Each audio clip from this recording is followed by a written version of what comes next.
पड़ी तो वो तुम्हारी कुर्बानी देने से भी नहीं कतराएगा। यहाँ कैटी के इस प्रस्ताव को मैडी तुरंत ठुकरा देती है क्योंकि उसे नोलन पर भरोसा होता है, लेकिन उसका यह भरोसा तब टूट जाता है जब सच में ग्लोबल अथॉरिटी वाले मैडी से पूछताछ करने के लिए आ जाते हैं। वो मैडी से कहते हैं कि आपको जब पता चला कि आपकी बहन ने डेटा चोरी किया तो आपने अथॉरिटी को ये क्यों नहीं बताया? इसका मतलब आप भी अपनी बहन के साथ मिलकर रेजिस्टेंस का साथ दे रही हैं। दूसरी ओर माया को दिखाते हैं तो वो बताती है कि तुम्हारे पास जो गॉन्टलेट है वो ड्रोन्स को कंट्रोल कर सकता है और हमारे ग्रुप में कोई है जो इस एलियन टैग को अच्छे से समझता है। बस हमें रेड हैंड से वो गॉन्टलेट लेकर वापस दीवार के उस पार जाना होगा। इस पर ब्रूस कहता है कि तुम्हारे साथ हम भी चलेंगे और उस शख्स से मिलेंगे, लेकिन वॉल को पार करना आसान नहीं होगा। तब विल कहता है कि शायद मैं किसी को जानता हूँ जो हमारी मदद कर सकता है। कैटी, ब्रूस और विल साथ में उस आदमी के पास जाते हैं जो कि असल में वॉल के गेटवे सिस्टम का सिक्योरिटी इंचार्ज था। उससे विल गेटवे के सिक्योरिटी पार करने का रास्ता पूछता है। फिर विल के थोड़ा धमकाने के बाद वो आदमी बोल देता है कि गेटवे पार करना इतना आसान नहीं है। अगर मैंने तुम्हें जाने भी दिया तो आगे जाकर एक खास ऑफिसर तुम्हें पकड़ लेंगे।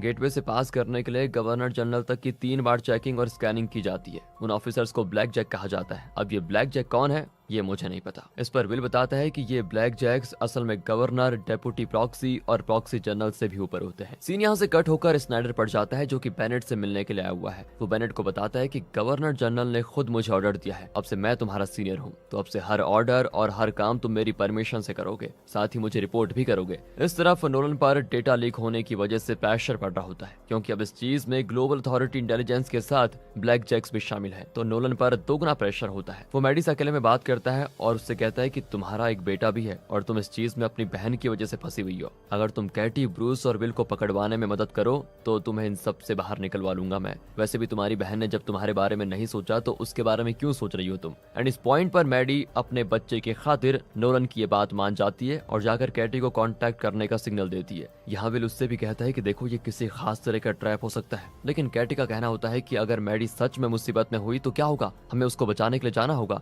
इसलिए वो पूरी तैयारी के साथ जाने का फैसला करती है क्योंकि अब इन तीनों के पीछे रेड हेड के साथ साथ ब्लैक जैक्स और अथॉरिटी इंटेलिजेंस भी है। कैटी एक जगह से फोन के जरिए मैडी से कांटेक्ट करती है और इस फोन को ट्रैक भी किया जा रहा होता है। मैडी कैटी से कहती है कि ब्लैक जैक्स मेरे लिए आए थे लेकिन मैं नोलन के साथ भाग निकली और अब मुझे तुम्हारी मदद चाहिए। इस पर कैटी भी कह देती है कि हम वहीं पर मिलेंगे जहां तुमने मुझे अपनी प्रेगनेंसी की खबर दी थी। अब मैडी ऐसा चाहती तो नहीं थी लेकिन उसने कैटी को फंसा दिया। हालांकि इस चीज के लिए कैटी, ब्रूस और विल तैयार थे। उनको लग रहा था कि हो ना हो वहां पर कोई मुसीबत आ जाए। इसी बीच एक एसयूवी कैटी का पीछा करती है। फिर थोड़ी चेसिंग के बाद विल, कैटी, ब्रूस और ब्लैक जैक सोल्जर्स के बीच गोलीबारी भी होती है। एंड इस पॉइंट पर ब्रूस एक गाड़ी लेकर वहां से भागने के लिए तैयार हो जाता है, लेकिन तभी विल देखता है कि एक ड्रोन उस गाड़ी को उड़ाने के लिए आ रहा है। वो ब्रूस को गाड़ी से उतरने के लिए कहता है और कैटी के साथ निकल जाता है और जैसे ब्रूस निकलता है ड्रोन पूरी गाड़ी को उड़ा देता है। यहाँ पर हम साफ देख पाते हैं कि ब्लैक जैक्स इस ड्रोन को कंट्रोल कर रहे हैं, मतलब इंसान इस ड्रोन को कंट्रोल कर सकते हैं। बंकर में लौटने के बाद ब्रूस विल से बताता है कि ब्लैक जैक्स की गाड़ी में कुछ लोगों के साथ तुम्हारा भी पूरा बायोडेटा था, मतलब कि वो तुम्हें भी ढूंढ रहे हैं, नहीं तो भला तुम्हारी प्रोफाइल उनकी गाड़ी में क्यों होगी? कहीं तुम मुझसे कुछ छिपा तो नहीं रहे हो? एंड इस बात पर माहौल थोड़ा गर्म हो जाता है दोस्तों, लेकिन कैटी दोनों के बीच होने वाली बहस को रोक देती है। अब जब ये लोग इस चीज में बिजी होते हैं ना, तभी ब्रायन चुपके से माया की माँ से मिलने के लिए जाता है और उनको सब कुछ बता देता है। वहाँ से उसे कैरन का पता मिलता है और एक क्लब का बाउंसर बैरन को कैरन से मिलवा देता है जो कि रेड हैंड की लीडर है और वो ब्रायन को रेड हैंड में शामिल भी कर लेती है क्योंकि ब्रायन ने माया के साथ मिलकर वो सब कुछ किया जो कोई नहीं कर पाया था। अब ब्रायन रेड हैंड का हिस्सा बन गया है तो वो रेड हैंड के कुछ लोगों के साथ ग्रीन जोन में दाखिल होता है। असल में ग्रीन जोन में वीआईपीज, मेड, कुक और गार्डनर जैसे बाहर के लोगों को बुलवाकर काम करवाते हैं। तो ब्रायन भी गार्डनर बन के ग्रीन जोन में घुस जाता है जहाँ पर एक आदमी सभी रेड हैंड के लोगों को हथियार देता है। असल में इन लोगों का प्लान ग्रीन जोन में वीआईपीज के घर में घुसकर उन्हें मारने का होता है। ब्रायन अपने एक साथी के साथ एक घर में घुसता है जिसमें दूसरे ब्लॉक से आए एम्बेसडर होते हैं। वहां घुसते ही कोई ब्रायन के साथी को गोली मार देता है और ये देखकर ब्रायन की हालत एकदम से खराब। इसी के साथ ये सीन यहाँ पर कट होता है। अब अगले सीन में हम विल को देखते हैं जिसे चार्ली बताता है कि ब्रायन हर रात सबके सोने के बाद उठकर बाहर जाता है। एंड ये जानते ही विल ब्रायन के सामान को तलाशी लेता है और उसे माया की स्केच मिलती है। अब अगर ब्रायन बाहर पकड़ा जाता है तो इनके पूरे परिवार को खतरा हो सकता है। इसलिए विल ब्रायन से पूछता है कि आखिर ये लड़की कौन है जिसके लिए तुम हम सबकी जान को रिस्क में डाल रहे हो? तब ब्रायन जवाब देता है कि ये लड़की मर चुकी है, मैं बस उसकी माँ से मिलने जाता हूँ। उसका नाम माया था और वो लड़की मुझे लेबर कैंप में मिली थी। वहाँ उसने मेरी बहुत मदद की, और एक दिन चोरी करने की वजह से गार्ड ने उसको गोली मार दी। यहाँ साफ साफ ब्रायन विल से झूठ बोल रहा है दोस्तों। ब्रायन विल से कहता है कि अब आपको आखिर समझ में आ गया होगा ना कि हमें उनसे लड़ना होगा, लेकिन विल जवाब देता है कि मैं किसी का साथ नहीं दे रहा हूँ, मुझे कोई लड़ाई नहीं जीतनी, मैं तुम लोगों के साथ इस ब्लॉक से निकलने के लिए ये सब कुछ कर रहा हूँ, अपने परिवार को सेफ रखना ही मेरा मकसद है। एंड इसके बाद रात में विल देखता है कि सबके सो जाने के बाद ब्रायन कहीं जा रहा है, तो वो उसका पीछा करने लग जाता है। इधर मैडी घर में अपने बेटे के साथ होती है, तभी उसको गोलियों की आवाज आती है और ये वही टाइम होता है जब ब्रायन ने रेड हैंड के लोगों के साथ मिलकर ग्रीन जोन पर हमला किया था। मैडी काफी डरी भी होती है, तभी दरवाजे पर ब्रायन की दस्तक होती है और मैडी के दरवाजा खोलने पर वो उसको बताता है कि आप मेरे साथ चलो, शायद यहाँ पर हमला हुआ है, मैं अभी अभी लेबर कैंप से बाहर आया हूँ, उन लोगों ने मुझे घर भी छोड़ा पर वहाँ पर कोई नहीं था। यहाँ ब्रायन अपने परिवार की बात कर रहा है दोस्तों, और जाहिर है यहाँ भी उसने मैडी से झूठ बोला है। वो मैडी को कार से ग्रीन जोन के बाहर चलने के लिए कह देता है। मैडी भी अपने बेटे को लेकर निकल पड़ती है।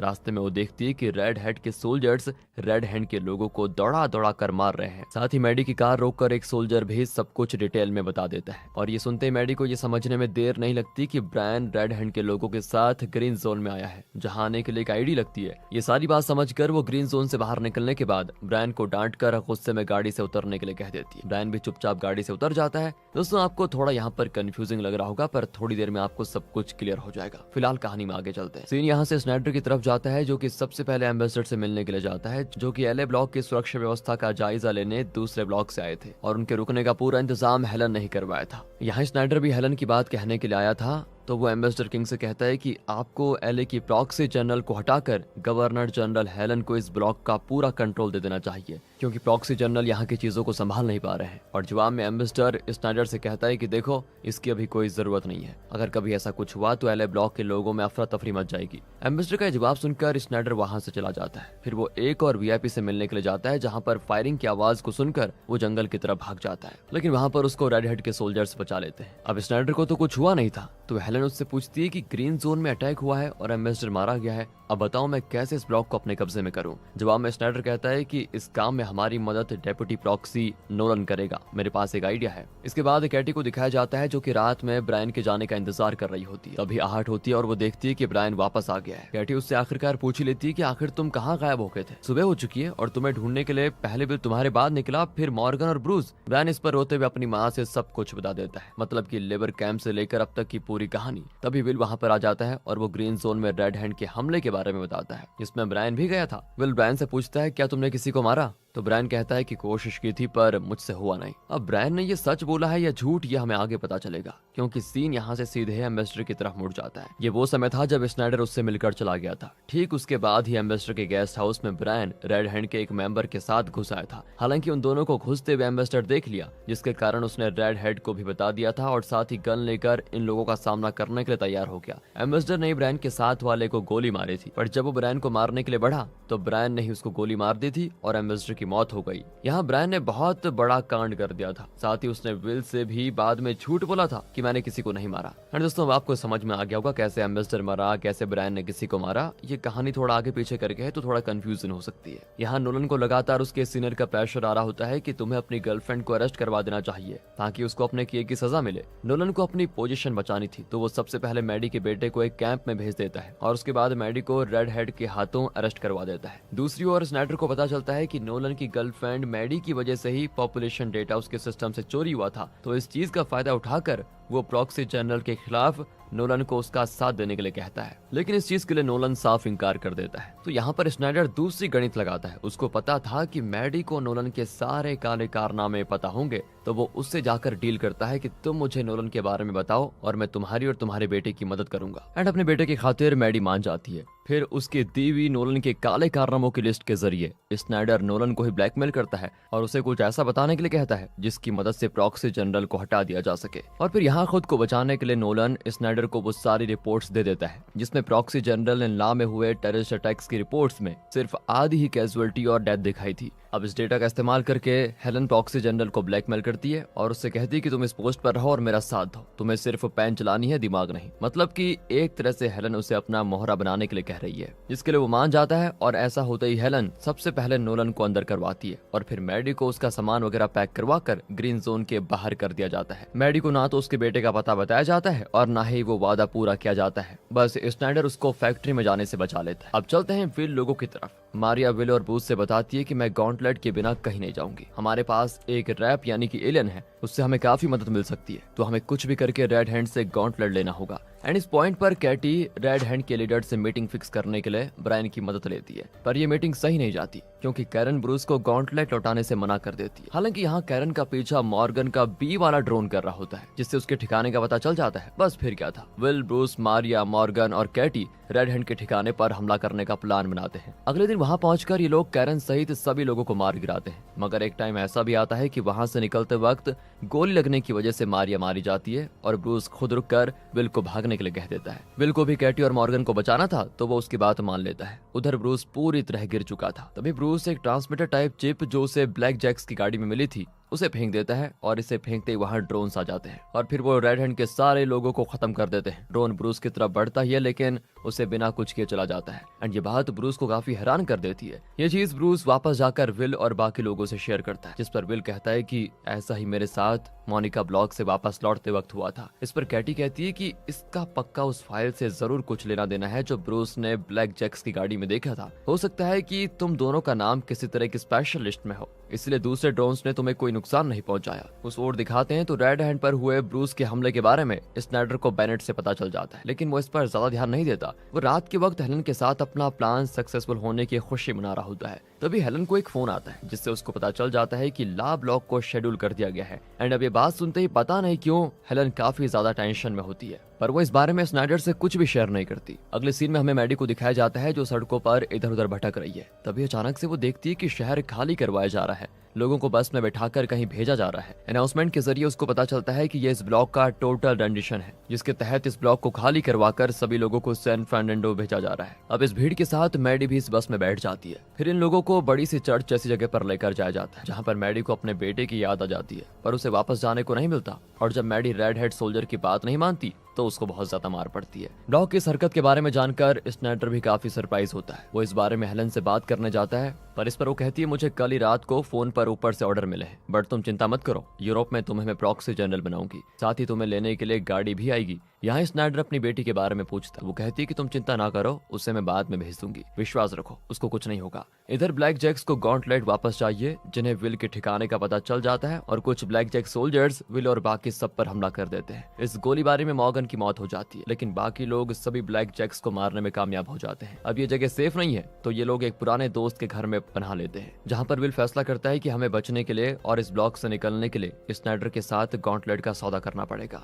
इस चीज के लिए पहले ब्रूस तो नहीं मानता, पर बाद में आखिरकार मान ही जाता है। अब हमें सस्पेंस में रखा जाता है, लेकिन जाहिर है इसमें भी विल का कोई प्लान ही होगा। आगे विल स्नाइडर से कांटेक्ट करता है और उससे कहता है मैं ब्लैक जैक्स को गॉन्टलेट दे दूंगा, लेकिन इसके बदले तुम्हें हमको निकालना होगा, जिसके लिए स्नाइडर मान जाता है क्योंकि उसे अच्छी तरह से पता है कि हेलन उसे नहीं बख्शेगी और उसको भी बाकी लोगों की तरह फैक्ट्री में भेज दिया जाएगा, ना कि सैन फर्नांडो। ये सब रैप्स के ऑर्डर पर ही हो रहा होता है, यानी एलियन के ऑर्डर पर। फिलहाल सबसे पहले स्नाइडर गॉन्टलेट का सौदा करने के लिए ब्लैक जैक्स के पास जाता है, पर इसके बदले उसने ब्लैक जैक्स से क्या मांगा ये नहीं दिखाया जाता। जाहिर है उसका भी अपना कुछ प्लान होगा। खैर, ये सब करने के बाद आखिर में वो ब्रूस और विल से मिलने जाता है, जहां वो दोनों को टोटल रिडेंशन का मतलब बताता है कि सभी लोगों को फैक्ट्री भेज दिया जाएगा और उनमें शायद मैं भी शामिल हूँ, क्योंकि मुझे हेलन पर विश्वास नहीं है, इसलिए तुम लोगों के साथ मैं भी आऊंगा। इसके लिए विल को मानना पड़ता है। फिर विल अपने परिवार के साथ इस ब्लॉक से बाहर निकलने के लिए चला जाता है, क्योंकि ब्रूस यहीं रुकना चाहता था। वो कैटी से कहता है कि मेरी चिंता ना करो, मैं छिपने में एक्सपर्ट हूँ। कुछ देर के बाद स्नाइडर को लेने गाड़ी आती है जिसमें 2 रेड हेड सोल्जर्स होते हैं। उन दोनों सोल्जर्स को गन पॉइंट पर लेने के बाद विल और कैटी उनके कपड़े पहन लेते हैं और फ्रंट सीट पर बैठकर गाड़ी चलाने लगते हैं, जिसमें पीछे स्नाइडर और विल के बच्चे बैठे हुए थे। ब्रायन यहाँ स्नाइडर के साथ नहीं जाना चाहता था, पर क्या करे, मजबूरी थी। रास्ते में जाते वक्त एक सिक्योरिटी से तो स्नाइडर गाड़ी पास करवा देता है अपना कार्ड दिखाकर, मगर दूसरे सिक्योरिटी गेट पर ये लोग पकड़े जाते हैं। फिर वहां पर मौजूद रेड हेड सोल्जर्स को ब्लॉक खाली करवाने की असली सच्चाई विल बताता है, ताकि उन्हें ये लोग जाने दे।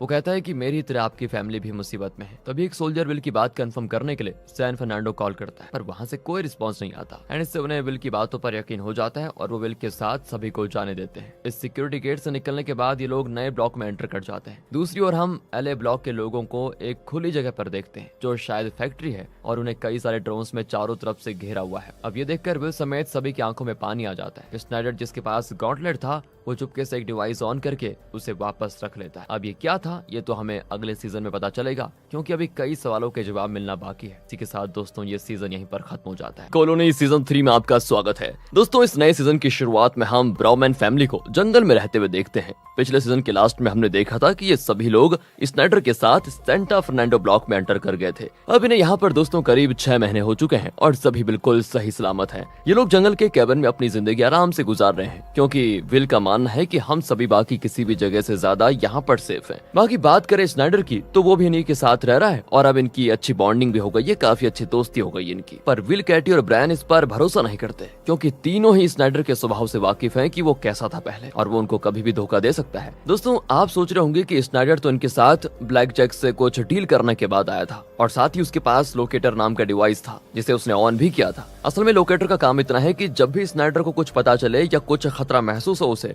तो वो इस लोकेटर को ऑन करके ब्लैक जैक सोल्जर को बुला सकता है। हालांकि स्नाइडर के पास ऐसा कोई डिवाइस है इसकी भनक बॉमैन फैमिली को बिल्कुल भी नहीं है। फिलहाल अभी के लिए तो बॉमैन्स बड़े खुश हैं, मगर अचानक से इन्हें एक अजीब सी आहट सुनाई देती है। तो स्नाइडर, ब्रायन, कैटी और विल गन लेकर बाहर देखने के लिए जाते हैं कि क्या प्रॉब्लम है। तो वहाँ पर ये लोग एक रोबोट को देखते हैं। ये रोबोट असल में उन ड्रोन्स की तरह था जो किसी भी इंसान या हिलती हुई चीज को देखकर उसे तबाह कर देता है। अब ये रोबोट यहाँ पर क्या कर रहा है ये बात विल को भी समझ में नहीं आ रही होती है। हालांकि वो रोबोट दोस्तों इनको देख नहीं पाता और चला जाता है। विल को तो लगता है कि ये भटक कर यहाँ पर आ गया होगा। वो अंदर जाता है तो वहाँ पर ब्रायन उसको बताता है कि मैंने एक रेडियो लोकेटर बनाया है जिसके जरिए मुझे पास ही में मौजूद किसी भी रेडियो की फ्रीक्वेंसी पता चल सकती है। एंड एक फ्रीक्वेंसी पर मुझे किसी लड़की की आवाज अक्सर सुनाई देती है। मुझे लगता है वो रेजिस्टेंस ग्रुप से है, तो हमें भी उससे कांटेक्ट करके देखना चाहिए। हालांकि दोस्तों इसमें खतरा था, इसलिए विल मना कर देता है। अब ये बात ब्रायन को बिल्कुल अच्छी नहीं लगती। इसी बीच स्नाइडर भी ब्रायन को रेजिस्टेंस से कांटेक्ट करने के लिए और मोटिवेट करता है। खैर कुछ देर के बाद इन सभी लोगों का ध्यान एक और आवाज अपनी तरफ आकर्षित करती है। ये असल में एक एलियन शिप था जिस पर हमला किया गया था और उस पर हमला एलियन ड्रोन ही कर रहे थे। ड्रोन उस बड़े से शिप को मार गिराते हैं और साथ ही इस एलियन शिप का डिजाइन रैप्स की शिप से थोड़ा अलग होता है। हालांकि ये हो क्या रहा है ये चीज विल को जरा भी समझ में नहीं आती। अब इतना बड़ा कांड हुआ है तो एलियन ड्रोन्स तो अब इस पूरे एरिया को स्कैन करेंगे, जिस वजह से बॉमैन फैमिली का यहाँ पर रुकना खतरे से खाली नहीं होता। पर कहीं भी जाने से पहले विल अब समझना चाहता है कि आखिर ये है क्या, इसलिए वो स्नाइडर के साथ क्रैश शिप को देखने के लिए जाता है। इसी बीच ब्रायन कैटी से भी रेजिस्टेंस ग्रुप से कांटेक्ट करने की बात करता है ताकि ये लोग गॉन्टलेट नियो को देकर ब्रूस से अपना किया हुआ वादा पूरा कर पाए, जिसके लिए कैटी कहती है कि इस बारे में जो फैसला विल करेगा वही होगा। अब ये लोग मिलकर गॉन्टलेट जमीन के अंदर से निकालते हैं जिसे इन्होंने छुपा दिया था पहले। दूसरी तरफ देखते हैं तो विल स्नाइडर के साथ क्रैश शिप के साइट पर पहुंच जाता है जहां कई सारे ड्रोन्स मौजूद होते हैं। यहाँ स्नाइडर विल से कहता है कि हमें यहाँ से अब चले जाना चाहिए, शायद यहाँ पर कोई खतरा है, हो सकता है कि ये इन एलियंस का कोई दुश्मन हो इसलिए उन्होंने इस शिप को मार गिराया। पर विल का मानना होता है कि अगर ऐसा है तो दुश्मन का दुश्मन हमारा दोस्त बन सकता है। एंड स्नाइडर इस पॉइंट पर विल को बताता है कि ये चीज यहाँ पर लागू नहीं होती भाई। अब इनको पता चलता है कि आईजीए में फैक्ट्री के बारे में एक रूमर ये फैली हुई है कि वहाँ एलियंस डिफेंस वेपन यानी कि हथियार बना रहे हैं। जाहिर है ये किसी तरह की वॉर की तैयारी है। अब वहाँ का जायजा लेने के बाद जब स्नाइडर और विल वापस जा रहे होते हैं तभी ये लोग देखते हैं कि वहाँ पर कुछ सोल्जर्स भी आ चुके हैं। अब इन सोल्जर्स को देखते ही विल उन पर गोलियां चलाने लग जाता है और स्नाइडर से कहता है कि जल्दी से जाकर कैटी और बच्चों से तैयार होकर निकलने के लिए जल्दी बोलो। स्नाइडर बिल्कुल ऐसा ही करता है। इसी बीच उसके पीछे विल भी आ जाता है जो कि पूरे परिवार के साथ यहाँ से निकल जाता है। हालांकि जाने से पहले विल, कैटी और ब्रायन उन सोल्जर्स का कुछ देर सामना करते हैं। बच्चों को स्नाइडर के साथ आगे भगाकर विल और कैटी पीछे रुककर उन सोल्जर्स को रोकने का फैसला करते हैं। ब्रायन जल्दी से गाड़ी को निकालता है और यहाँ स्नाइडर वापस जाने लग जाता है। वो ब्रायन से ये कहकर जाता है कि तुम यहीं पर रुको, मैं विल और कैटी को लेकर आता हूँ। मगर दोस्तों वो सीधा जाकर इन सोल्जर्स के सीनियर गारलैंड से मिलता है। इधर विल और कैटी बच्चों के पास पहुंच जाते हैं और जब उनको पता चलता है कि स्नाइडर उनको लेने गया हुआ है तो विल आगे बढ़ने का फैसला करता है, क्योंकि विल कहता है स्नाइडर को सब पता है कि उसे कहां पर आना है। इधर गारलैंड और स्नाइडर की बातों से साफ हो जाता है कि स्नाइडर ने ही इन सोल्जर्स को लोकेटर ऑन करके बुलाया था ताकि ये लोग एलियन से इन्हें बचा पाए। असल में स्नाइडर और ब्लैक जैक्स के बीच ये सौदा हुआ था कि स्नाइडर उनको गॉन्टलेट और रेजिस्टेंस बेस कैंप की लोकेशन बताएगा। अब गारलैंड को गॉन्टलेट से ज्यादा रेजिस्टेंस बेस कैंप की लोकेशन जाननी थी। गारलैंड स्नाइडर से आगे कहता है कि अब तुम हमें तभी बुलाना जब रेजिस्टेंस बेस कैंप की लोकेशन का पता चल जाए। साथ ही वो स्नाइडर को मारता भी है ताकि स्नाइडर विल और कैटी से झूठ बोल सके कि उसकी भिड़ंत सोल्जर से हुई थी। एंड स्नाइडर फिर अपनी टूटी हुई नाक लेकर विल से मिलता है और उसे ये सारी चीजें बताता है कि मेरी सोल्जर्स के साथ लड़ाई हुई, उसी में ये चोट वगैरह लग गई,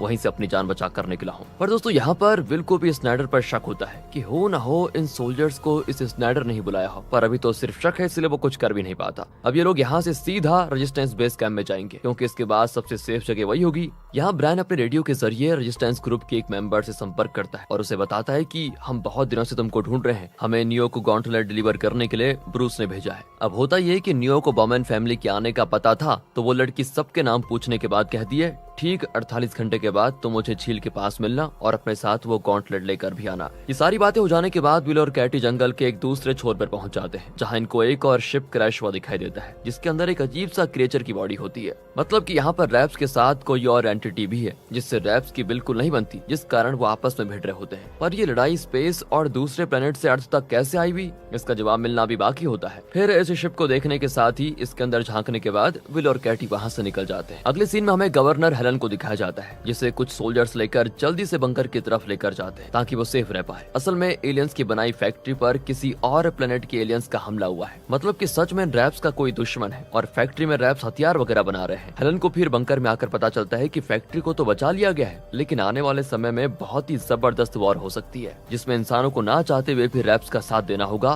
क्योंकि जो एलियंस रैप्स पर हमला कर रहे हैं वो तो शायद इंसानों को कभी छोड़े ना। इसके बाद सीन एलए ब्लॉक की तरफ शिफ्ट होता है जहाँ पर अब कोई नहीं रहता, पर किसी तरह से ब्रूस वहाँ छिपकर अभी भी जिंदा है। वो यहाँ पर अकेले ही रहता है, साथ ही वो रेडियो के जरिए कुछ बचे हुए लोगों की एलए ब्लॉक से निकलने में मदद भी करता है। दरअसल रेडियो के दूसरी तरफ से उसको एक लड़की की आवाज आती है जो कि रेजिस्टेंस ग्रुप का ही हिस्सा है और वो अपनी एक टीम के जरिए लोगों को एलए से निकालने में मदद करती है। वो उनको वहाँ से सिएटल ब्लॉक भेज देती है। बाकी बात करें ब्रूस की, तो यहाँ एलए में रुककर वो ये पता लगाने की कोशिश कर रहा है कि इस टोटल रेंडिशन करने के बाद आईजी का असली प्लान क्या है, वो एलए ब्लॉक के साथ करना क्या चाहते हैं।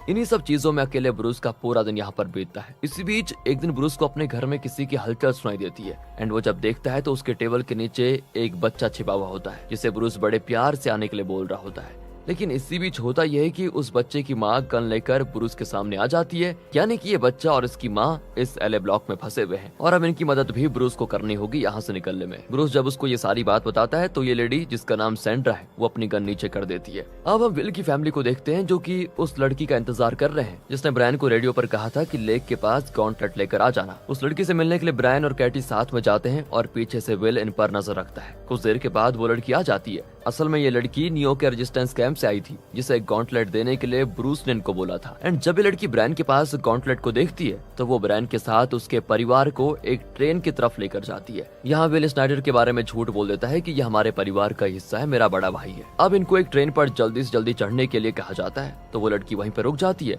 बाकी कैटी के पूछने पर वो कहती है कि हमारे बाकी के लोग तुम्हें रिसीव करने के लिए जरूर आएंगे। अब विल और बाकी लोगों के पास कोई चारा भी नहीं था, इसलिए सभी जल्दी से उस ट्रेन पर चढ़ जाते हैं। दूसरी ओर ब्रूस सैंड्रा और उसके बेटे को वॉल को पार करवाकर दूसरी कॉलोनी में एंटर करवाने में मदद करता है। वो कहता है कि ये काम तुम अपने बच्चे के साथ नहीं कर पाओगी, बल्कि तुम सैन फर्नांडो ब्लॉक जाओ, तुम वहाँ पर सेफ रहोगी। अब ब्रूस इन लोगों को एक बंकर में लेकर जाता है जिसकी दूसरी तरफ से रेजिस्टेंस के कुछ लोग लोगों को एलए से निकाल लेते हैं। ब्रूस सबसे पहले तो टॉर्च से इशारा करता है, जिस दौरान उसे सामने से भी टॉर्च के जरिए सिग्नल मिलता है एंड सिग्नल के मिलते ही सैंड्रा को उसके बच्चे के साथ बंकर के दूसरी साइड जाने के लिए बोल देता है। ये करके वो खुद वापस चला जाता है। इस तरफ दिखाते हैं तो विल जिस ट्रेन में स्नाइडर और अपने परिवार के साथ होता है उसे कुछ लोग वहाँ पर रुकवाते हैं। यही असल में नियो होता है दोस्तों, जो कि अपने आदमियों के साथ इनको रिसीव करने के लिए आया हुआ है। सबसे पहले नियो इनसे गॉन्टलेट दिखाने को कहता है और उसे देखने के बाद वो गॉन्टलेट उनसे ले लेता है। फिर वो विल और बाकी सभी को रेजिस्टेंस कैंप की तरफ लेकर निकल पड़ता है। नियो विल से कहता है कि हम कब से तुम्हारा इंतजार कर रहे थे। फिर जंगल में काफी दूर तक चलने के बाद ये लोग आखिरकार रेजिस्टेंस कैंप पहुंच जाते हैं, जहाँ पर इन सब की चेकिंग होती है। पहले वो इसीलिए कहीं इन लोगों ने इलेक्ट्रॉनिक चीज छुपा तो नहीं रखी है, जैसे की घड़ी, मोबाइल वगैरह, और यहाँ स्नाइडर चुपके से उस लोकेटर को वहीं जमीन में छिपा देता है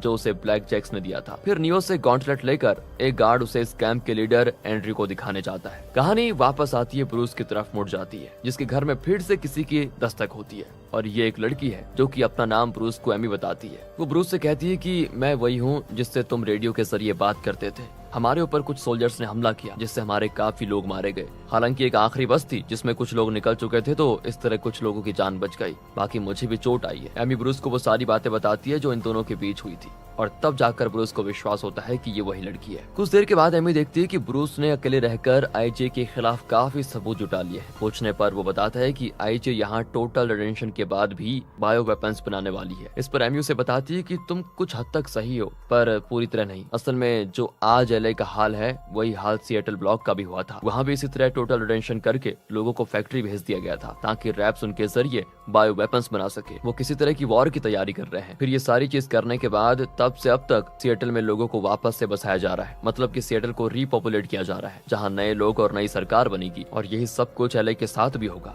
बाकी इसके पीछे का असली कारण जानने के लिए हमें सिएटल जाना होगा। अब इस बातचीत में एमी ये भी बताती है कि पेशे से वो एक डॉक्टर है। बस फिर क्या था, एमी की बातें ब्रूस को सही लगती है और वो उसके साथ निकल पड़ता है। और सबसे पहले ब्रूस वॉल के पार करने से पहले रेजिस्टेंस के कुछ लोगों को अपने साथ लेकर जाना चाहता था, जिसके लिए एमी भी मान जाती है और ये लोग इस नए सफर पर निकल पड़ते हैं। आगे हम दोस्तों एमी का फ्लैशबैक देखते हैं। ये वो समय था जब एलए में रिडेंशन हुआ था और एमी उस ब्लॉक के बाहर एक हॉस्पिटल में पेशेंट्स को ट्रीट कर रही थी। इसके कुछ देर के बाद एमी के पास एक आदमी आता है जिसके दोस्त के सर पे गोली लगी थी, मगर वो जिंदा भी था, और जिसे गोली लगी थी वो असल में अपने पड़ोसियों को ब्लैक जैक सोल्जर से बचाता रहा था, और किस्मत से अभी भी वो जिंदा है। और जब ये बात एमी को पता चलती है तो उसका ऑपरेशन करने के लिए एमी मान जाती है। हालांकि वो पहले ही बता देती है कि गोली सर में लगी है तो ऑपरेशन के दौरान ये मर भी सकता है, ये कोमा में भी जा सकता है। और इसी पॉइंट से एमी ने भी दूसरों की मदद करने की ठानी थी और लोगों को एलए ब्लॉक से निकालने में लग गई तब से। फिलहाल कहानी प्रेजेंट में आती है और हमें ब्राउमन फैमिली को दिखाया जाता है। इनका आज इस रेजिस्टेंस कैंप में पहला दिन है, पर तभी कैटी और विल से मिलने के लिए कैंप का लीडर एंड्रयू आता है, जो कि कैटी और उसकी फैमिली का पहले तो स्वागत करता है। फिर कैटी जब उससे पूछती है कि इस गॉन्टलेट का आप क्या करोगे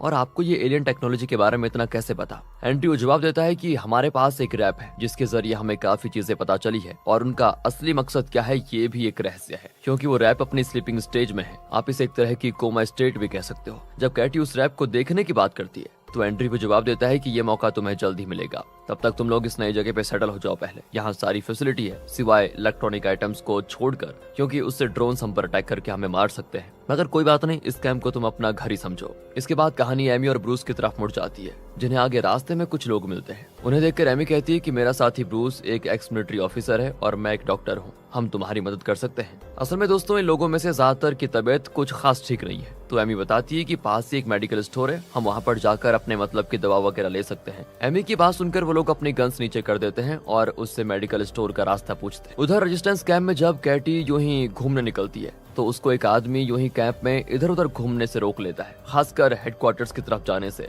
असल में एंड्रयू के हेडक्वार्टर में वो रैप मौजूद है जिसे कैटी देखना चाहती थी, लेकिन वहाँ की सिक्योरिटी काफी ज्यादा टाइट होती है, इसलिए वो इस बारे में बात करने के लिए नियो के पास जाती है। वो नियो से पूछती है कि एंड्रयू ने भला इस जगह को ऐसा क्यों बनाया और वो हमें सब कुछ क्यों नहीं बता रहा। मैं अपने बच्चों की जान को रिस्क में लेकर तुम लोगों को गॉन्टलेट देने के लिए इतनी दूर आई, क्या इतना भरोसा काफी नहीं है मेरे ऊपर? मैं गॉन्टलेट के बारे में किसी भी इंसान से ज्यादा जानती हूँ, क्योंकि मैंने देखा है वो क्या कर सकता है, इसलिए बस एक बार एंड्रयू से बोलो कि मुझे रैप दिखा दे, आखिर ये एलियंस चीज है क्या, मैं देखना चाहती हूँ। उसकी इस बात पर नियो कहता है ठीक है, मैं एंड्रयू से बात करूंगा। इसी बीच स्नाइडर विल से कहता है कि मुझे यहाँ पर कुछ सही नहीं लग रहा, खास करके एंड्रयू, उसका बिहेवियर कुछ अलग है, वो मुझे किसी डिक्टेटर की तरह लग रहा है, और ये कैंप एक तरह की कॉलोनी ही तो है। मेरी इंस्टिंक्ट तो कह रही है कि हमें यहाँ से भी निकल जाना चाहिए, लेकिन दोस्तों विल उसकी बात पर कहता है कि मेरा परिवार मुझे यहाँ पर सुरक्षित लग रहा है, यहाँ पर मुझे अपने बच्चों के लिए कोई डर भी नहीं है। और रही बात कैंप की, तो कैटी यही पता करने के लिए निकली हुई है, और वैसे भी इतनी दूर आकर हम यूं ही कहीं नहीं भाग सकते। उस तरफ दिखाते हैं तो ब्रूस और एमी बाकी लोगों के साथ ड्रोन से छिपते छिपाते मेडिकल स्टोर में पहुंच जाते हैं, जहां से दवा वगैरह लेकर वो निकलते ही हैं कि तभी वहां पर रोबोट से सामना हो जाता है इनका,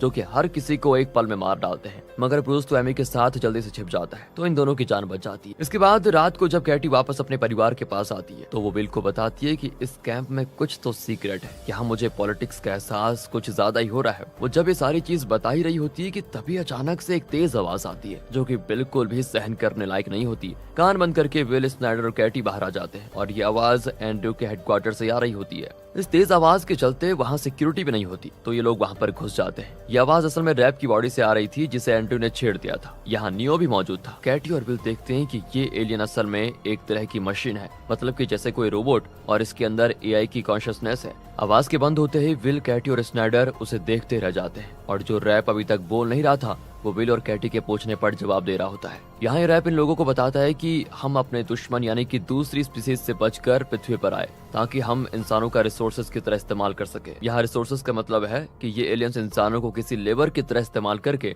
अपने डिफेंस को स्ट्रॉन्ग कर रहे हैं। शायद फैक्ट्रीज में इंसान इन्हीं एलियंस वेपन्स को बनाते थे। बाकी इस चीज के बारे में डिटेल में हमें आगे पता चलेगा। आगे रैप कहता है कि हमारा और इंसानों का दुश्मन एक ही है, लेकिन रैप की ये सारी बातें एंड्रयू को बकवास लगती है, इसलिए वो रैप को तुरंत डीएक्टिवेट कर देता है। साथ ही वो इस कैंप में 48 घंटे की लॉकडाउन को भी ऐलान करता है। अब नियो उसको समझाने की कोशिश करता है कि अगर ये एलन जो कह रहा है वो सच हुआ तो, पर एंड्रयू दोस्तों किसी भी बात को सुनने के मूड में नहीं होता।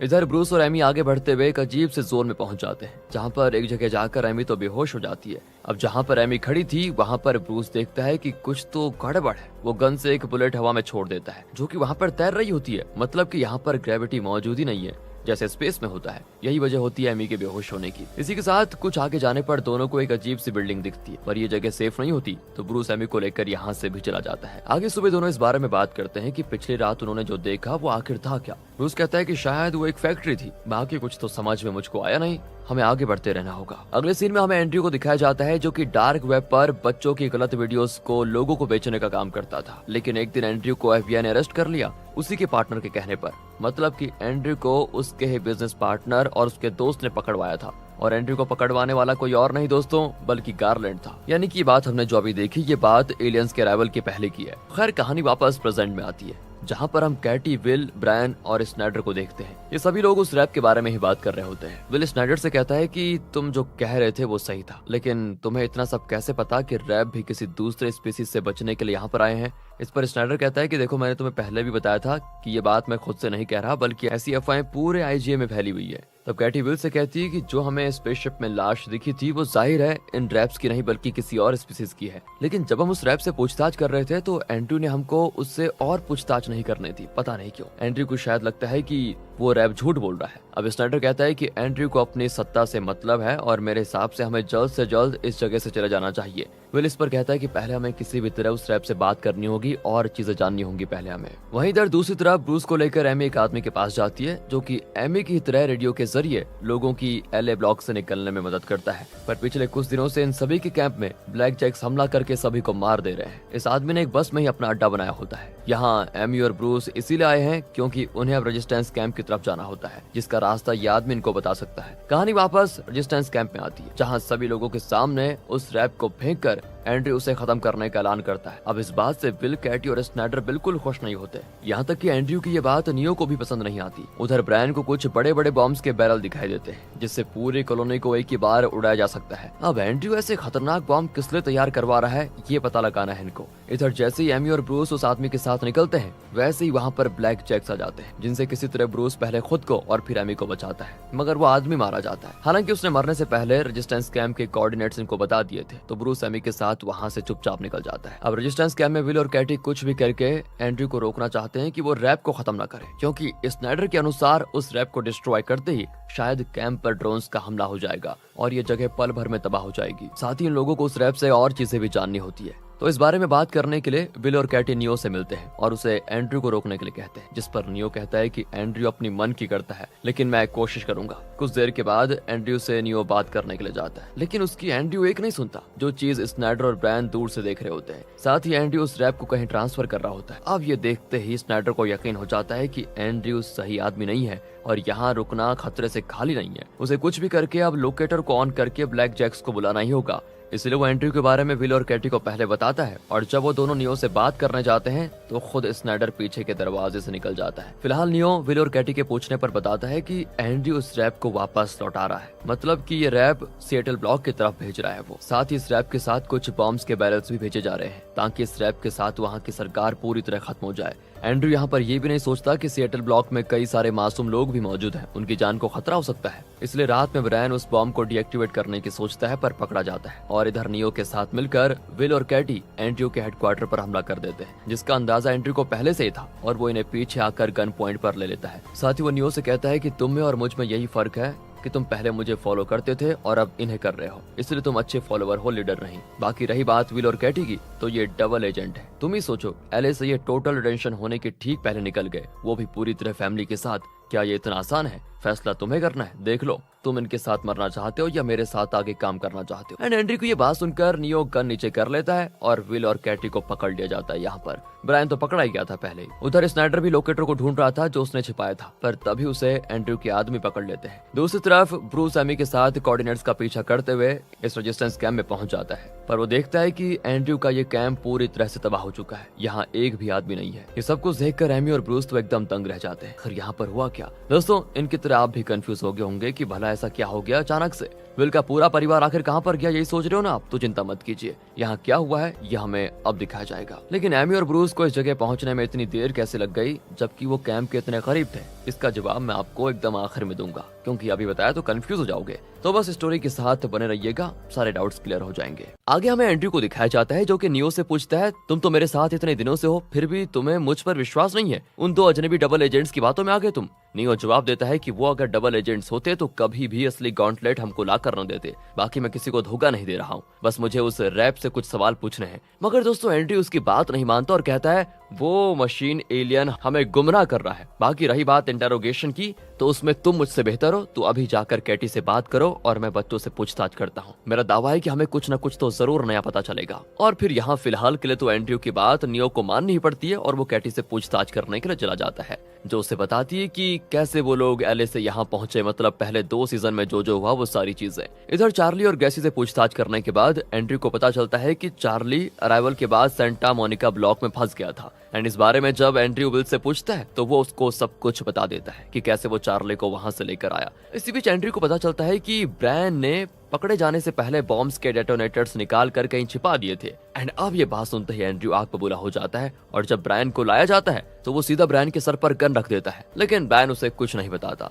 यहाँ पर विल अपने बेटे की जान बचाने के लिए कहता है कि हम एलए ब्लॉक से सही सलामत उस आदमी की वजह से निकल पाए जो हमारे साथ है। वो मेरा भाई नहीं बल्कि आईजी का आदमी है, वही हमें एक टनल के जरिए सैन फर्नांडो लेकर आया। साथ ही यहाँ पर ब्रायन कहता है कि मैंने डेटोनेटर्स को तबाह कर दिया था, अब तुम अपने प्लान में सक्सेसफुल नहीं हो पाओगे। एंड इस पर एंड्रयू भी कहता है कि चिंता मत करो, तुम्हें इसकी सजा जरूर मिलेगी। फिलहाल तो मुझे उस स्नाइडर से बात करना है। अब स्नाइडर एंड्रयू और नियो को बताता है कि अगर तुमने रैप को यहाँ से कहीं और डिस्ट्रॉय किया तो कब स्पेस से तुम पर एक मिसाइल गिरेगी तुम्हें पता भी नहीं चलेगा और पूरा कैंप मिट्टी में मिल जाएगा। तुम कई लोगों की जान को खतरे में डाल रहे हो। साथ ही वो बताता है कि इन रैप्स के अंदर जो एक स्पेयर या बॉल लगी है उसमें किसी तरह की कॉन्शियसनेस है। दोस्तों, आप इस स्पेयर को किसी आत्मा की तरह समझ सकते हो। बाकी इसमें किसकी कॉन्शियसनेस है ये हमें आगे जानने को मिलेगा। पर यहाँ भी एंड्रयू को इन चीजों पर विश्वास नहीं होता और वो रैप को किसी भी कीमत पर डिस्ट्रॉय करना चाहता है। अब ये बात नियो को बिल्कुल अच्छी नहीं लगती, क्योंकि इसमें कई लोगों की जान को खतरा हो सकता है ना। तो वो स्नाइडर से ये सब रोकने का रास्ता पूछने के लिए आता है, जिस पर स्नाइडर कहता है कि तुम्हें एक रेडियो फ्रीक्वेंसी पर मेरा बताया कोड बोलना होगा। इससे ब्लैक जैक्स यहाँ पर आ जाएंगे और इसके बदले तुम यहाँ के लोगों के लिए सेफ जगह की मांग कर सकते हो,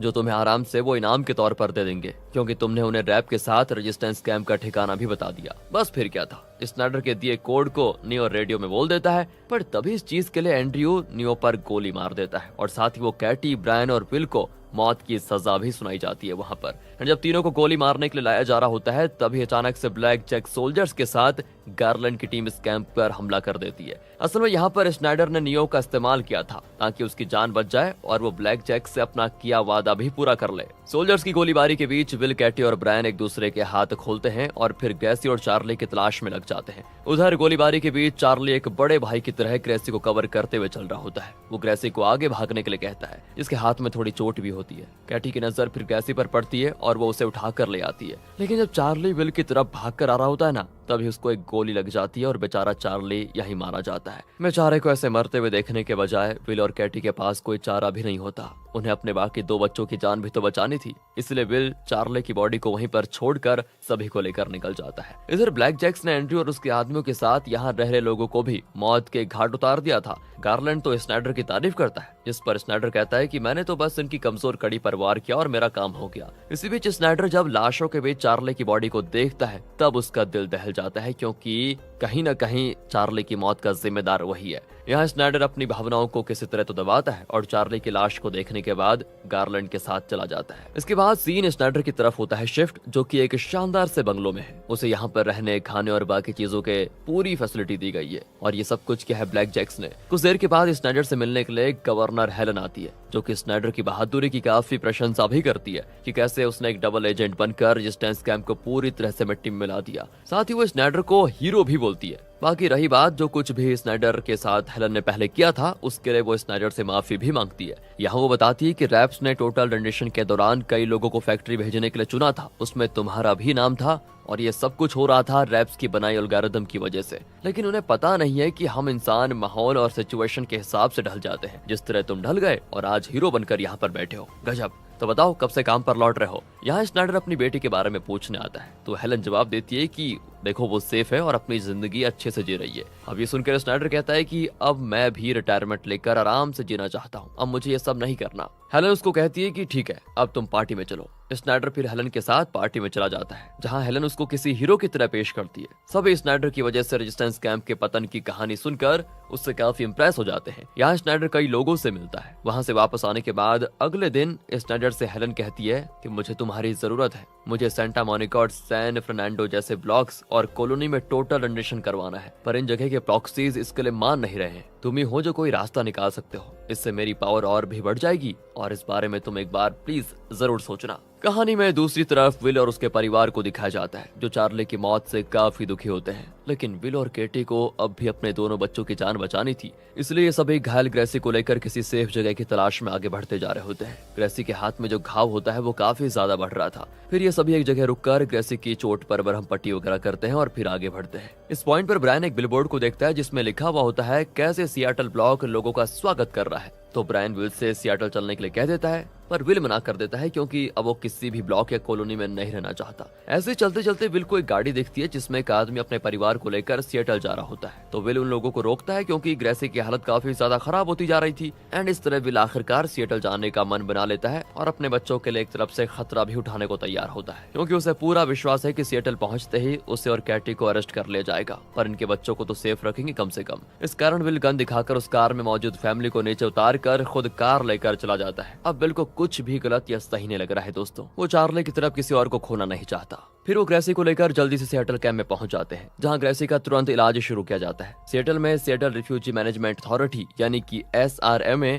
ऐसे दूसरी जगहों से आ रहे लोगों की मदद कर रही होती है। दूसरी ओर स्नाइडर को बार बार मरे हुए चार्ली की याद आ रही है। वो ठीक से सो भी नहीं पाता, इसलिए अब वो बस बिजी रहने का सोचता है और अपना फैसला बदलकर हेलन के लिए काम शुरू करने का डिसीजन लेता है। सबसे पहले तो स्नाइडर सेंटा मोनिका और सैन फर्नांडो ब्लॉक के प्रॉक्सीज को IGA के खिलाफ षड्यंत्र करने के झूठे इल्जाम में फंसाकर अरेस्ट करवा देता है, ताकि हेलन वहां पर रेंडिशन को अंजाम दे पाए। हालांकि हेलन को स्नाइडर का ये बिल्कुल पसंद नहीं आता, मगर स्नाइडर अब अपने तरीके से काम करने का मन बना चुका है। उधर विल और कैटी ब्रायन से कहते हैं, अगर ये लोग हमें अरेस्ट कर लेते हैं तो तुम्हें ही ग्रेसी का ख्याल रखना है बेटा। यहाँ पर विल और कैटी ने अपने और अपने बच्चों के नाम गलत बताए होते हैं। फिर विल का एक इंटरव्यू किया जाता है, जिसके बाद उसे सियाटल ब्लॉक में रहने के लिए एक घर भी मिलेगा। यहाँ स्कूल वगैरह भी मौजूद है और हम इस इंटरव्यू के दौरान देखते हैं कि विल की असलियत मॉनिटर पर दूसरी तरफ दिख रही है, जैसे कि उसका नाम और वो कौन है। पर विल ने खुद का नाम जेम्स बताया था, उसके बावजूद उसे या कैटी को अरेस्ट नहीं किया गया। अब ये भला सियाटल वालों ने क्यों किया, यह हमें आगे कहानी में पता चलेगा।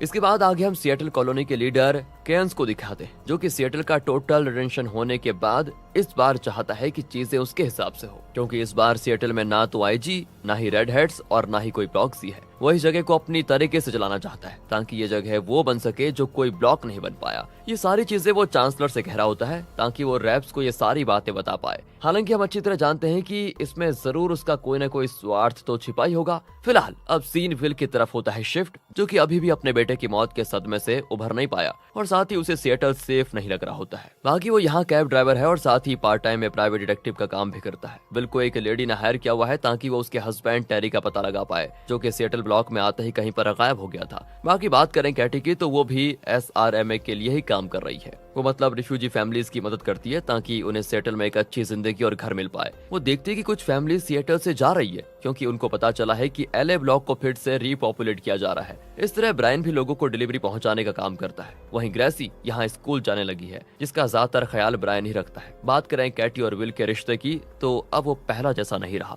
क्योंकि कैटी को यहाँ सब कुछ सेफ लग रहा था, पर विल को यहाँ पर सेफ नहीं लग रहा होता है। वो यहाँ से जाना चाहता है। उसे हर पल यही लगता है कि भला यहाँ पर चीजें इतनी अच्छी कैसे हो सकती हैं। ऊपर से वो चार्ली को अब भी याद करता है और इन्हीं सारे इश्यूज को लेकर दोनों अक्सर झगड़ते रहते हैं। दोनों का कभी भी डाइवोर्स हो सकता है दोस्तों। फिलहाल जैसे जैसे कहानी आगे बढ़ती है तो क्लूज को जोड़कर विल किसी तरह उस लेडी के हस्बैंड को ढूंढ निकालता है, जो बड़े आराम से दूसरी शादी करके नई पहचान के साथ अपनी जिंदगी एंजॉय कर रहा है। यहाँ विल उस आदमी पर अपना गुस्सा निकाल देता है, मतलब कि उसे काफी मारता भी है और फिर उसकी बीवी से जाकर कहता है कि आप अपने पति को भूल जाओ क्योंकि उनके हार्ट अटैक की वजह से मौत हो चुकी है। असल में विल ने इसीलिए कहा क्योंकि वो उस लेडी को सच्चाई बताकर और दुख नहीं देना चाहता है। अगर वो ये बताएगा कि तुम्हारा पति किसी और औरत के साथ चक्कर में है तो उसको बेचारी को कितना दुख होगा, इसलिए वो नहीं बताता। अब कैटी भी एक फैमिली को सिएटल में घर दिलाने में मदद करती है, पर जब वो अपनी दोस्त माइकल से उस फैमिली के लिए सिएटल का एक एड्रेस लेकर जाती है जहाँ पर अपार्टमेंट है, तो वहाँ पर कोई भी नहीं होता। इनफैक्ट अपार्टमेंट खाली है। उधर ब्रायन की भी यहाँ एक गर्लफ्रेंड बन गई है और वो अपनी छोटी बहन का किसी पेरेंट से कम ख्याल नहीं रखता, पूरा ख्याल रखता है। और साथ ही साथ अब वो एक नई जॉब भी ढूंढ रहा है। उस तरफ जब विल कहीं जा रहा होता है तभी उसकी गाड़ी में कोई आकर बैठ जाता है और ये कोई और नहीं बल्कि ब्रूस है, जो कि विल को ही ढूंढ रहा था। विल भी ब्रूस को यहाँ देखकर थोड़ा खुश हो जाता है। सीन चेंज होता है और हमें एक फैसिलिटी को दिखाया जाता है जहाँ पर किसी तरह के स्लीपिंग पॉड में कई सारे लोगों को बंद रखा हुआ है। इन्हीं में से एक स्लीपिंग पॉड में से एक आदमी निकलकर सभी गार्ड्स को मारते हुए यहाँ से भागने की कोशिश कर रहा था और हम देख पाते हैं कि ये स्लीपिंग पॉड से निकला हुआ आदमी काफी ज्यादा ताकतवर है। पर जब वो फैसिलिटी की छत पर पहुंचता है तो देखता है कि ये फैसिलिटी पानी के बीचों बीच बनी हुई है जहाँ से वो भाग नहीं सकता। तो बस फिर क्या था, सोल्जर्स को पकड़ लेते हैं। दूसरी ओर विल ब्रूस से मिलता है, जिसे ब्रूस सब कुछ शुरुआत से बताता और कहता है हम इस जगह बड़ी मुश्किल से पहुंचे हैं और छिप कर रह रहे हैं। बाकी ये ब्लॉक एलए ब्लॉक का एक चमकीला वर्जन है। यहाँ पर किसी तरह के बायो वेपन्स बनाए जा रहे हैं। उसी का पता लगाने के लिए मैं अपनी डॉक्टर दोस्त के साथ यहाँ पर आया हूँ। ब्रूस फिर विल को अपनी दोस्त यानी कि एमी से भी मिलवाता है, पर ब्रूस को एमी पर भरोसा नहीं होता। इसके बाद ब्रूस विल को एक आदमी के बारे में बताता है जो कि रोज सिएटल के एक लैब से बॉक्स लेकर बाहर निकालता है। अब इनका प्लान यह है कि वो उस आदमी को मारकर उसका बैग छीनेंगे ताकि पता चल सके कि उसमें ऐसा क्या है। यहाँ विल उस बैग वाले आदमी के करीब जाकर उसे टक्कर मारता है ताकि देख सके कि उसकी सिक्योरिटी कितनी टाइट है। एंड ये करके विल सॉरी बोलकर चला जाता है क्योंकि टक्कर होते ही विल को कई सोल्जर्स ने घेर लिया था। स्नाइडर भी कायन से मिलने के लिए सिर्फ इसीलिए आता है क्योंकि उसे आईजी ने यहाँ ये देखने के लिए भेजा है कि आखिर सिएटल ब्लॉक इतना सफल कैसे है, जबकि बाकी ब्लॉक्स तो ऐसे ही हैं, नॉर्मल। ये सुनकर कायंस बोलता है कि स्नाइडर, मैं खुद आपको पूरा सिएटल घुमाऊंगा और यहाँ जो भी होता है वो सब कुछ दिखाऊंगा भी। उधर ब्रायन पेट्रोलिंग फोर्स को ज्वाइन कर लेता है ताकि इससे ग्रेसी को और अच्छा स्कूल पढ़ने के लिए मिल जाए। रही बात कैटी की तो वो तो अपनी दोस्त माइकल से सवाल करती है कि तुमने जो एड्रेस बताया था अपार्टमेंट के लिए वो तो पूरा अपार्टमेंट खाली है, आखिर इतने लोग जाते कहाँ हैं? इस पर माइकल कहती है कि तुम्हारा देखो जो काम है उसे करो, ज्यादा इन सब चीजों में ना पड़ो। लेकिन कैटी ऐसे कहाँ मानने वाली थी। वो छिप छिपाकर चुपचाप उसी बस में बैठ जाती है जो लोगों को रिफ्यूजी कैंप से सिएटल लेकर जा रही थी। वहाँ पहुँचने के बाद सभी लोगों को एक अलग सी जगह पर, मतलब गुप्त जगह पर भेज दिया जाता है जहाँ पर कैटी जा नहीं पाती क्योंकि वो ऑफिसर बन गई थी। अब दूसरी ओर दिखाते हैं तो विल और एमी कार से उस ब्रीफ केस वाले आदमी पर नजर रख रहे होते हैं और इन्हें ब्रूस के साथ मिलकर अब उस ब्रीफ केस को हासिल करना है। लेकिन तभी विल यहाँ पर कैंस के साथ स्नाइडर को देखता है और एमी को गाड़ी से नीचे उतारकर खुद स्नाइडर का पीछा करता है, जो कि कायंस के साथ एक बोर्ड के जरिए उसी आउटलेट्स की फैक्ट्री में जाता है जहां पर कायंस स्नाइडर को खाली पॉट्स दिखाता है और कहता है कि ये जगह रैप्स भी यूज कर रहे हैं। और फिर स्नाइडर को ये समझने में देरी नहीं लगती कि कायंस डायरेक्ट रैप से कुछ डील कर रहा है और किसी तरह की एलियन टेक्नोलॉजी का इस्तेमाल भी कर रहा है जो कि रैप्स ने उसको दी थी। इधर विल की गैर मौजूदगी में एमी और ब्रूस किसी तरह उस ब्रीफ केस वाले आदमी को मारकर उसका ब्रीफ केस ले लेते हैं। फिर जब उसको वो घर ले जाकर देखते हैं तो इस ब्रीफ केस में एक ट्रांसपेरेंट शीट होती है, उसके साथ एक बुलेट भी। ब्रूस इस चीज को देखकर तो समझ जाता है कि ये भी एलियंस की लाई हुई है। अब इस पतली ट्रांसपेरेंट शीट पर गोली को देखकर ब्रूस इस पर गन से फायर करता है तो ये शीट गोली को रोक लेती है, मतलब कि ये बुलेट प्रूफ भी है। उस तरफ कैटी विल से कहती है तुम सही थे, इस कॉलोनी में कुछ तो गड़बड़ है। लेकिन विल उसकी पूरी बात सुने भी नहीं चला जाता है। सुबह जब विल ब्रूस से मिलने पहुंचता है तो वो उसके पूछने पर बताता है कि कल रात मुझे स्नाइडर दिखा, जो कि कैन्स के साथ किसी तरह की फैसिलिटी में गया जो पानी के बीचों बीच बनी हुई है। अब ये चीज सुनकर ब्रूस भी दंग रह जाता है। यहाँ विल उसे बताता है कि रेजिस्टेंस कैंप में जो भी हुआ वहाँ उसका बेटा चार्ली मारा गया। ब्रूस कहता है कि देखो, मुझे अब स्नाइडर चाहिए किसी भी हालत में, ताकि मैं उसको मार कर तुम्हारे बेटे चार्ली की मौत का बदला ले पाऊं, क्योंकि उसी की वजह से तुम्हारे बेटे चार्ली की मौत हुई है। इसके बाद हमें उस वक्त के थोड़े पहले का सीन दिखाया जाता है जब ब्रूस ने एक आदमी को मारकर उसका ब्रीफकेस छीन लिया था। सब कुछ उसी तरह से रिपीट होता है। विल स्नाइडर को देख उसके पीछे चला जाता है और ब्रूस एमी के साथ मिलकर ब्रीफकेस ले जा रहे आदमी की कार को रोकते हैं। फिर ब्रूस उस आदमी को मारकर ब्रीफकेस चुरा लेता है। अगले दिन स्नाइडर कायन से आकर बताता है कि मैं अभी कुछ दिन और सिएटल में रुकूंगा, जो सुनकर कायंस खुश तो नहीं होता, पर वो कुछ कर भी नहीं सकता था। इसलिए वो स्नाइडर पर नजर रखने के लिए अपने आदमियों को उसकी सिक्योरिटी के काम में लगा देता है। दूसरी तरफ आज विल काफी बदला बदला सा नजर आ रहा था। इनफैक्ट वो खुश तो था ही, जिसे इस तरह खुश देखकर कैटी और ग्रेसी को भी ताज्जुब होता है। दरअसल आज विल, एमी और ब्रूस के साथ मिलकर एक होटल से स्नाइडर को किडनैप करवाने वाला है। इसके लिए विल और एमी साथ में जाकर उस होटल में एक रूम बुक कर लेते हैं। बाकी दोस्तों, कुछ देर के बाद इस होटल में पेट्रोलिंग करने के लिए ब्रायन भी पहुंच जाता है, जिसका काम था स्नाइडर की सिक्योरिटी पर नजर रखना और कुछ भी गलत होने से सभी को सावधान करना।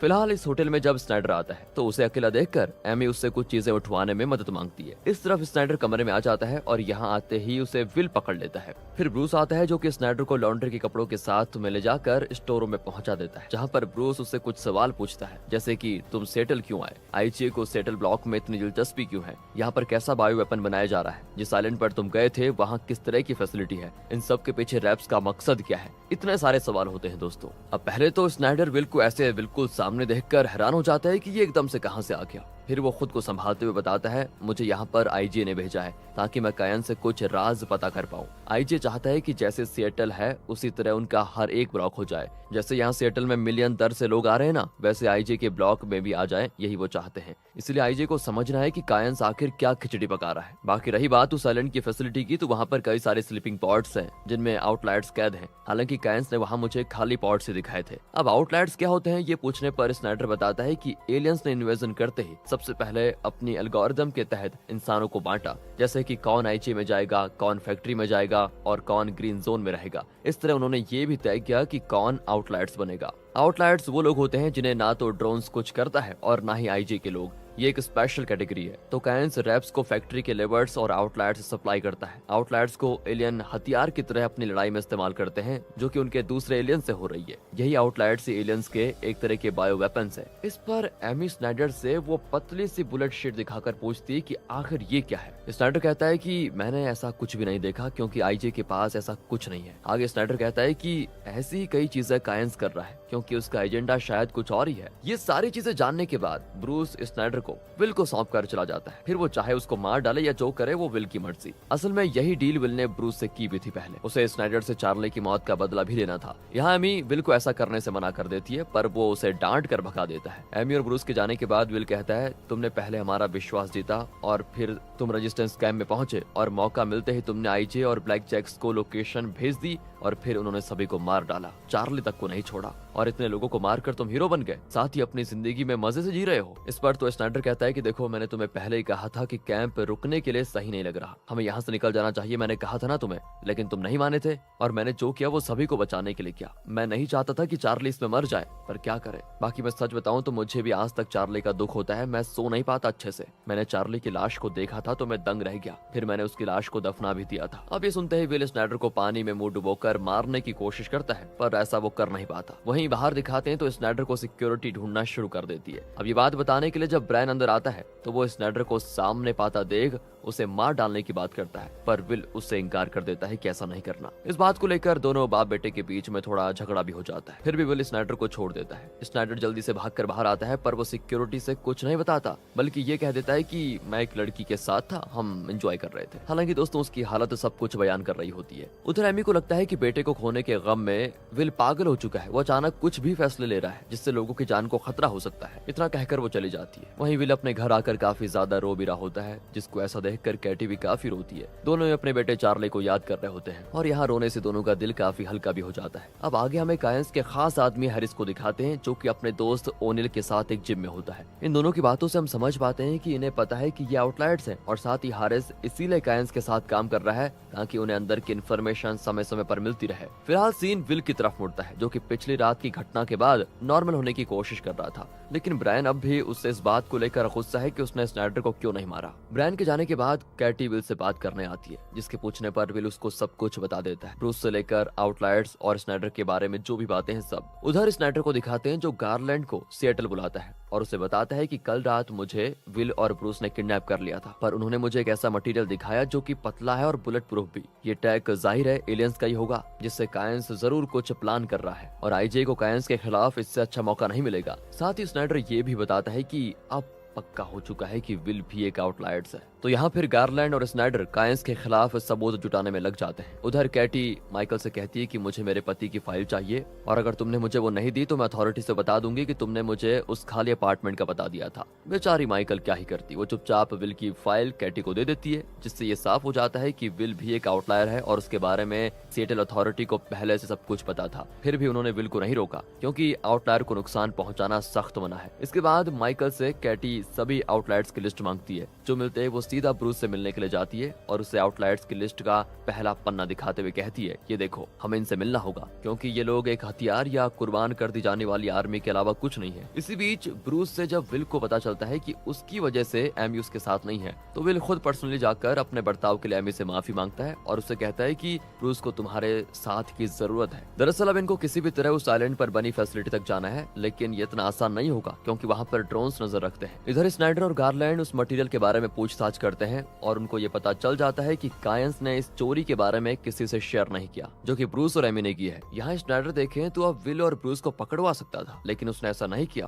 और वो भी कायंस के खिलाफ सबूत जुटाने में लगा हुआ है। उस तरफ एमी, ब्रूस और विल ओनिल से मिलते हैं और उसको सब कुछ बताते हैं, साथ ही उसे लिस्ट भी दिखाते हैं। ब्रायन भी ग्रेसी को अपनी गर्लफ्रेंड के घर लेकर जाता है, जहाँ वो अपनी गर्लफ्रेंड के पिता से भी मिलता है और दूसरी तरफ ओनिल विल को एक जिम में मिलने के लिए बुलाता है। इसके बाद सीन एक आउटलायर पर शिफ्ट होता है, जो कि जंगल में रखे पॉड से बाहर निकलता है, जहाँ उसके लिए मिलिट्री के कपड़े और हथियार रखे होते हैं। दरअसल दोस्तों मैं आपको बताना भूल गया कि आउटलायर्स असल में एक्स मिलिट्री या किसी तरह के फोर्स के लोगों को ही बनाया जाता है ताकि उनके पास वॉर की ट्रेनिंग हो। यहाँ एक लेडी और एक आदमी आउटलायर थे, जिन्हें एक अदृश्य यानी इनविजिबल सा क्रिएचर आराम से मार गिराता है। जाहिर है कि यही एलियंस रैप्स के दुश्मन है, जिनके खिलाफ लड़ने के लिए रैप्स ये सब कुछ कर रहा है। कहा जाता है कि आउटलायर्स रैप्स का फर्स्ट लाइन ऑफ डिफेंस है इस लड़ाई में। दूसरी ओर विल ब्रूस और कैटी के साथ ओनिल के बताए ठिकाने पर पहुंचता है, जहां वो हारिस से मिलता है। हारिस ही शायद इस ग्रुप का लीडर है और साथ ही साथ वो कायंस के लिए भी काम करता है और रेजिस्टेंस की तरह हारिस ने भी एक ग्रुप तैयार कर लिया है जिसमें वो आउटलायर्स के लिए लड़ता है। और हमें ये पता है कि रैप्स तो आउटलायर्स की कुर्बानी के लिए उन्हें यूज कर रहे हैं,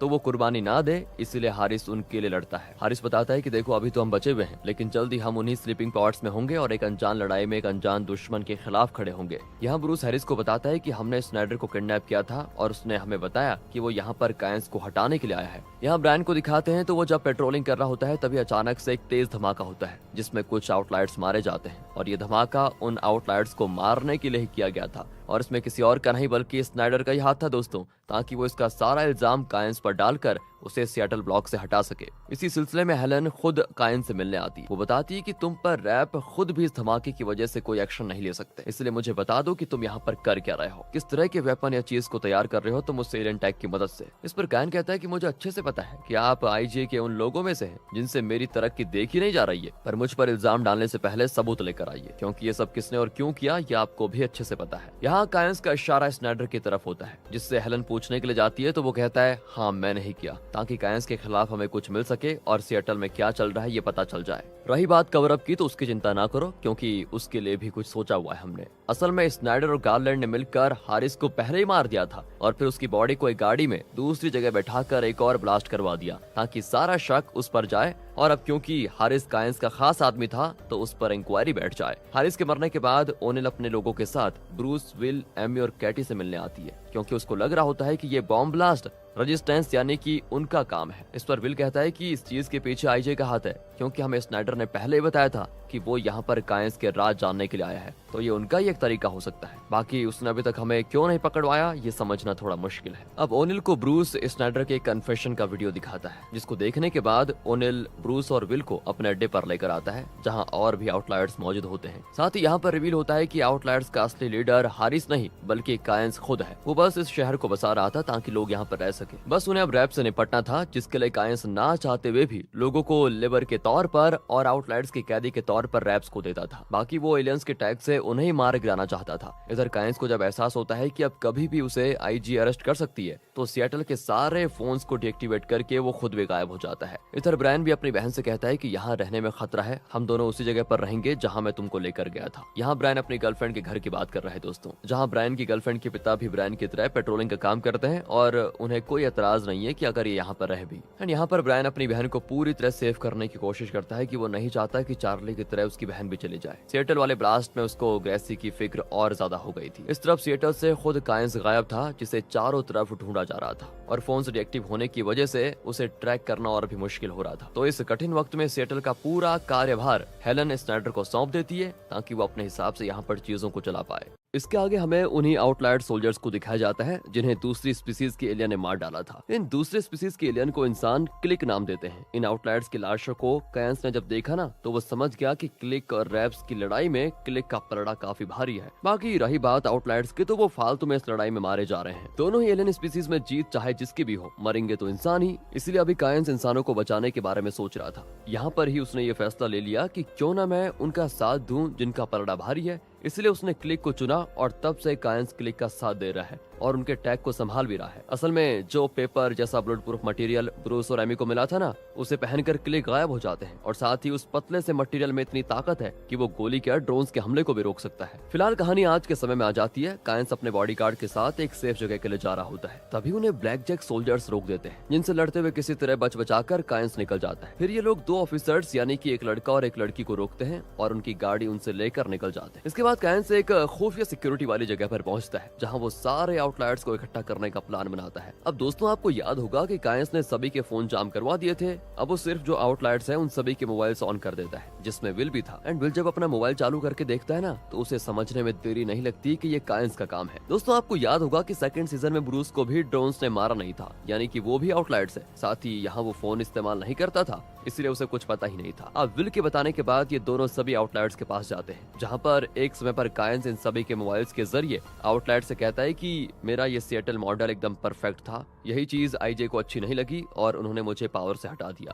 रही बात ये मॉडल की, तो मैंने इसीलिए बनाया ताकि जब ये एलियंस की लड़ाई खत्म हो जाए तो हम सुकून से इस तरह अपने सिएटल में रह पाए। हाँ, ये सच है कि मैंने क्लिक्स का साथ दिया, क्योंकि जीत चाहे जिसकी भी हो, आखिर इंसान ही मारा जाएगा। खासकर कि आप आउटलायर्स, आप सभी को ये एलियंस से एक मोहरा बनाकर इस्तेमाल कर रहे हैं। आगे के प्लान के लिए मुझे यहाँ से दूसरे ब्लॉक जाना होगा और आईजे मेरे पीछे है। आप सभी आउटलायर्स ट्रेंड हो, इसीलिए मुझे आपकी मदद चाहिए, ताकि आप लोग मुझे यहाँ से निकाल कर वहाँ लेकर जाएं और हम सब इंसानों की जान को बचा पाए। अब उसके इस मैसेज को सुनकर ब्रूस और विल फैसला करते हैं कि हम सभी को अभी के लिए कायंस का साथ देना होगा। कायंस को बचाकर निकालना हमारी जिम्मेदारी है। दोनों सभी आउटलायर्स के साथ एक निर्धारित समय तय करते हैं, जब ये लोग कायंस के बताए ठिकाने पर उसे लेने जाएंगे। इधर अपने पेट्रोल यूनिट से ब्रायन को भी पता चल जाता है कि सिएटल पर अब कायंस का नहीं बल्कि स्नाइडर का राज है, यानी कि चीजें और खराब होने वाली है। यहाँ ब्रायन को अपनी बहन की बहुत फिक्र होने लग जाती है। वहीं स्नाइडर की बात करें तो उसे पता था कि कायंस को पकड़ना बहुत जरूरी है, नहीं तो कुछ भी कर सकता है, और अगर उसके किए के बारे में रैप्स को पता चला तो सिएटल नहीं बचेगा। एक पल में स्पेस से हमला होगा और सभी लोग मारे जाएंगे। इसलिए गार्लैंड के साथ मिलकर स्नाइडर उन दो ऑफिसर्स के जरिए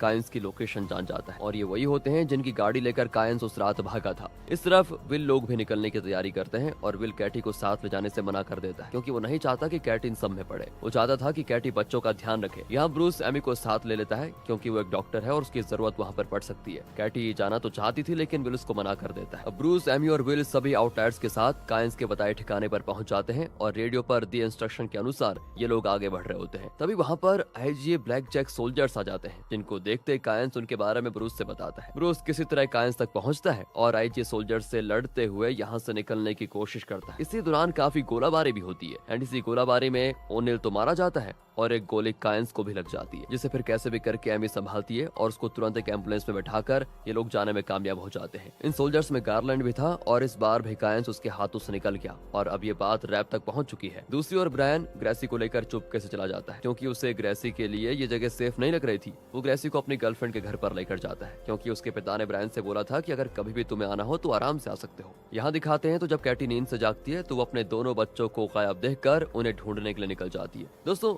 इस पॉइंट पर ब्रायन ने यह कदम इसीलिए उठाया क्योंकि वो चार्ली की तरह ग्रेसी को खोना नहीं चाहता था। वहीं इस तरफ कायंस की हालत बहुत नाजुक होती है और एमी उसका इलाज कर रही है। तभी ब्रूस को याद आता है कि फिल तो उनके साथ वापस लौटा ही नहीं। अगले सीन में हम हेलन को देखते हैं जिसे खबर मिलती है कि क्लिक्स ने रैप्स पर हमला कर दिया है और अब किसी भी पल वॉर शुरू हो सकती है। इसी बीच एक क्लिक वही बुलेट प्रूफ वाला इनविजिबल मटेरियल को पहनकर हेलन सहित सभी लोगों को मार डालती है। सीन यहाँ से चेंज होता है और हम विल को देखते हैं जिसे आईजी के सोल्जर्स आखिरकार पकड़ लेते हैं। स्नाइडर उस तरफ गार्लैंड के पूछने पर उसे बताता है कि आईजी से हमारा संपर्क टूट चुका है। ऐसी सिचुएशन में हमें रैप्स ने एक इमरजेंसी रेडियो लाइन दी है जिससे हम उनसे डायरेक्ट बात कर सकते हैं। असल में क्लिक्स ने इन्वेजन किया है और एक वॉर का आगाज हो चुका है। बाकी रैप्स ने जो मुझसे कहा है उसके बारे में मुझे विल से बात करनी है। विल के पास पहुंचकर स्नाइडर उसे बताता है कि एलियंस ने हमारे आगे एक प्रस्ताव रखा है। उन्होंने बोला है कि शाम होने तक अगर 150 आउटलायर्स उस साइलेंट की फैसिलिटी में पहुंच जाते हैं तो वो इस ब्लॉक को डिफेंड करेंगे और अगर नहीं तो वो इस ब्लॉक को पूरी तरह से तबाह कर देंगे। विल, ये फैसला तुमको लेना है। क्या तुम चार्ली की तरह ग्रेसी और ब्रायन को भी खोना चाहते हो? जो भी फैसला लेना सोच समझ कर लेना। मैं तो अब चाहता हूँ कि मेरा सामना तुमसे या तुम्हारे परिवार से कभी हो ही ना। इतना कहकर स्नाइडर ब्रूस को छोड़ देता है। इस तरफ कैटी ब्रायन से मिलने पेट्रोलिंग डिपार्टमेंट पहुंच जाती है जहाँ पर ब्रायन उससे कहता है कि ग्रेसी जहाँ भी है वो बिल्कुल सेफ है। मैं उसके बारे में आपसे नहीं बता सकता ताकि आप लोग अगर अपनी इस लड़ाई में पकड़े जाओ तो भी किसी से ग्रेसी का पता न बता पाओ।